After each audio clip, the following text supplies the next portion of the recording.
Welcome to Solo Parent Strength, Navigating with Resilience, the podcast that celebrates the incredible strength and resilience of single parents.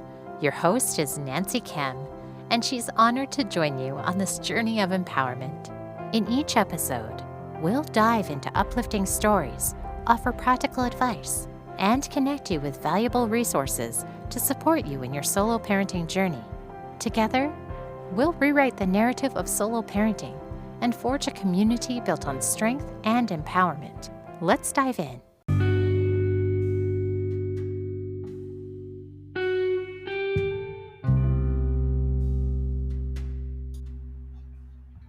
Hello. Welcome again to Single Parents Revival. Your host, Nanciekem. I'm coming through raw and unscripted, y'all. So today is the last part on our It's Not Your Fault episode. And today we are going to be dealing with the question and answer part of it. The questions are coming from the listeners. And I have a couple of questions that I would like to share. While I can respond to each and every one of the questions on air, please know that your stories and questions are deeply valued and have shaped today's discussion. So, common question number one is, how do I stop feeling guilty for needing time for myself? Ooh, that's a very, very good question. It's always crucial to remember that self-care is not selfishness.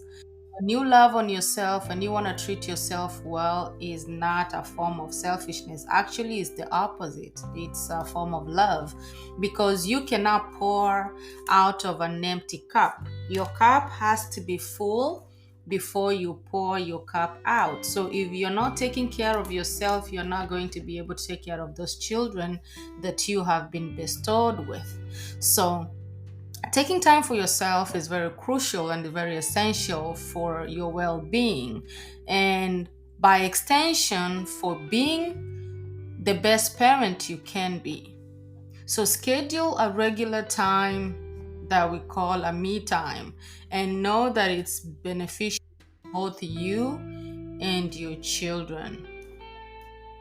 Another question that I normally get is, how do I deal with the feeling that I'm not enough for my child? Wow, these are very good questions, honestly. I always go back to the biblical way of thinking, especially when it comes to solving humanity question. The questions that are humane, right? So this is a common concern for single parents to feel like they are not good enough for their children. But I want you to know this. God said that He cannot tempt you with something that you cannot handle, meaning that He knows your situation. He knows that you're a single parent. He knows that you are taking care of those children by yourself, and He has equipped you with everything necessary for you to be able to handle any type of situation that comes your way. So yes, you are equipped. Yes, you are capable. Yes, you are perfect for the situation that you're in. You have all the qualities, you have all the skills, you have all the knowledge necessary to do what you have to do as a single parent. Remember to love on yourself and commit to knowing that you got this. Love and commitment is one of the most important things you can ever provide to your child. Just like simple things that we feel like we have to do too much. Children only need you to love them. Children only need you to be present. And just commit to being there, being available, doing the things that makes it easier for them in their growth path. So you really don't have to know a lot. With the skills you already have, it's enough for what you need to do at that particular moment. And if another situation comes through your way, God will also equip you for that situation as time goes by. Every age has its own parenthood situation going on, and at every age, at every stage, God is always going to equip you with the knowledge and the skills that you need to provide for that particular child. Focus on the quality of time that you spend together and the values that you instill to your child, because when this child was put in your belly, when this child was sent to you, that child was sent to you knowing that you have what it takes for that particular kid. So rather than you feeling like you cannot do it, rather than you feeding your negative side or feeding your perception of your limitations, feed your other side that, hey, it's possible, it's possible, I can do this, I got this, that type of mentality. So don't ever feel like you're not capable, because you are. How can I forgive myself for the mistakes I've made in my past? Oh, Jesus. We, as human beings, we've been called to forgive. And it's always very hard for us to forgive ourselves. We always think that it's very easy to forgive others, but we are very hard on ourselves. We don't forgive ourselves as much as we should, and that is wrong. Love yourself and then love your neighbor. So the things that you need to do for yourself, do for yourself first, and then you can do it for other people. So if you have a heart to forgive others, then you need to extend that same grace to yourself. Love on yourself, forgive yourself for the things that you didn't know how to do with the knowledge you did not have in the past. Because in the past, you did the things you did with the knowledge you had back then, because there's so many things. But right now, moving forward, you're learning, you're adapting, you're experimenting, you're adding more knowledge to yourself. So the things you did in your past, it's in your past. It does not define who you are. It does not make you less of a person today. So if it happened in your past, find it in your heart to forgive yourself, because this is a common question, and a lot of us need to understand that everyone makes mistakes. We need to understand that there is no saint on this planet. We were also born not 100%. We were born with the sin that was committed in Adam's time. So we are born sinners, so we will be prone to making mistakes, because the devil has that pothole in us. He has a legal right over influencing us to make mistakes. And sometimes it's our own humane mistakes that we are making. So do not allow your past to define you as a parent in the present time. Acknowledge the mistakes, yes. Learn from them, yes, and then move forward. That's the only way that you can do it. And then forgiveness is a process. It's not just something that you can flip your finger and it's done. Go over the things you did, repent over the things you did, forgive yourself over the things you did. And then be patient with yourself. Allow yourself to quickly heal, or maybe slowly heal, depending on the gravity of the situation. Remember, dear listeners, that you are not alone in this journey. Your experiences, your challenges, your successes are being shared by many in our community. And we are here to support, and we are here to uplift each other.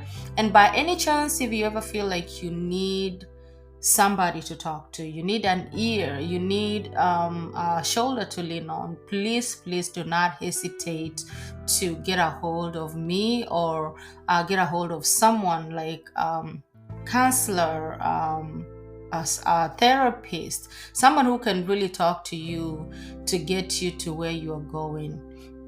In my closing thought today, as I wrap up It's Not Your Fault episode, our last part, I want to leave you with some final thoughts and an affirmation for you to carry with you. I love you all. Thank you for your strength.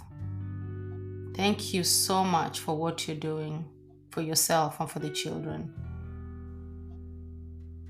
Being a single parent is a journey full of complexities, full of challenges, and also full of profound joys, laughter, happiness. Watching your children grow, it's a joy. Along this path, it's so easy to fall into the trap of self-blame and guilt. But it's crucial to remember that these feelings don't define your entire story of your worth as a parent.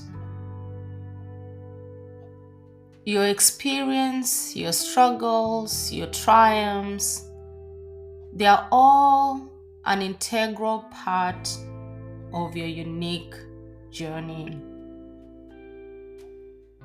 They are what make you the resilient and incredible parent that you are. Your emotions, whether they are of joy, frustrations, or sadness, they are all valid and important. They are a reflection of your deep commitment and love for your children. So, as we wrap up today, I want to leave you with this affirmation. It's not your fault. Your journey is valid. Your emotions are important. And you are an incredible parent. Say it to yourself in moments you doubt that you are not. I am an incredible parent. I am worthy. It's not my fault. Write it down where you can see it or share it with someone who might need to hear it too. Remember, the path to forgiveness and healing isn't always straight or clear, and that's perfectly said. Each step you take towards self-compassion, understanding, and healing is a significant stride towards a brighter and more peaceful future for you and your children. Take these lessons, hold them close, and continue to walk your path with courage and love. You are not alone on this journey. We are here, all of us, we are all here with you, walking alongside you, sharing in your struggles and celebrating your victories. Thank you so much for joining me today to share your time, your stories, your hurts. Until next time, take care of yourself, be kind to yourself, and remember, you are doing an awesome, amazing job. Thank you. That's from me to you. And I love you guys. Until then, bye-bye.